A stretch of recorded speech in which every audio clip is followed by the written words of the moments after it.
Kenapa kucing saat tidur ngorok seperti manusia? Yuk, aku kasih tahu alasannya. Pertama, struktur anatomi. Kucing memiliki struktur anatomi yang unik, termasuk hidung dan tenggorokan yang dapat menyebabkan suara ngorok saat bernapas.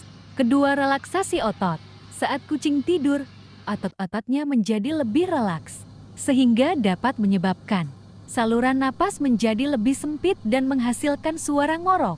Ketiga, pola napas. Kucing memiliki pola napas yang berbeda dengan manusia, sehingga dapat menyebabkan suara ngorok saat bernapas dalam-dalam.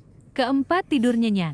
Kucing yang tidur nyenyak dapat memiliki pola napas yang lebih dalam dan lebih berisik, sehingga menghasilkan suara ngorok.